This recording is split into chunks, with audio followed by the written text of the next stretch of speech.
though it's something that I say. Okay, so where do you get this from? Okay.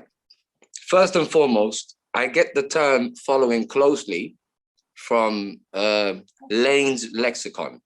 Exactly. Number one. You know, okay. that's one area. Okay. The other area is there's a few poems of this guy. I forgot his name, but I'll find it. Some Arab knight that was before Islam. There's a few poems where he uses the word salah, and the word salah is consistently used as following closely. In the Lane's lexicon, and what is the other source? Poems, few poems of this Arabic knight, but I'll find his name for you. So there's some poems from an Arabic knight, and then there's the Lane's lexicon where you get following closely. There's more. There's more. Okay. All right. There's also a few literatures today in Arabia which uses both the salahs.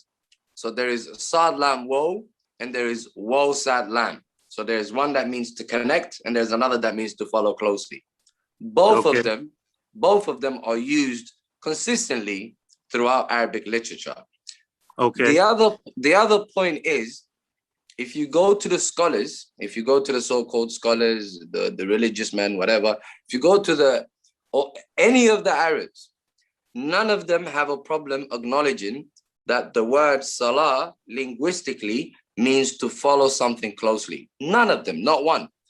Okay. Even they will tell you that salah only means prayer according to Shar'i, according to the hadith. You understand? And number four, this is all of that aside. If you look in the Quran itself, the way all languages work, the way all words work, full stop, is that words are determined by their context. So if the context is talking about something, the word cannot be foreign to the context. That's not how language works. The whole purpose of language is to be honest. Let me finish. Go ahead. Let me just finish. I'm gonna wrap it up. Okay. So in order for a message to be understood, which is the whole purpose of a language, right, a word cannot be foreign within a context. So you and I cannot be talking about something and then a word cannot mean tennis.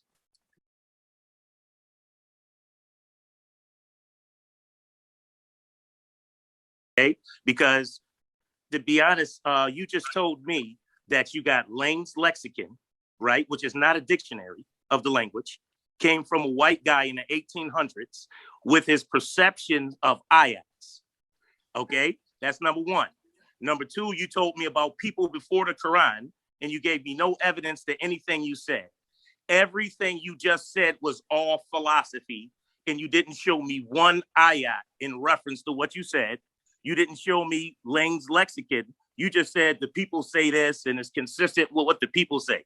First of all, do you understand that the Quran came in classical Arabic language, right? Do you understand that the Hadith is not in classical Arabic language? And many of the people you're talking about with their dialects and differences in the language are people who came way after the Prophet and never met him or spoke a language he could understand. So what you're doing is you're mixing a whole bunch of stuff from outside the Quran, and then you're taking that to understand context in the Quran. You're using hadith narrations. You're using what people say and didn't say. Did you not post a hadith narration to make your point today? What was the point of the hadith narration? You're following hadith. You're following people. So now, what ayat? You're saying that there's no ayat in the Quran that means to pray. That's what you're saying.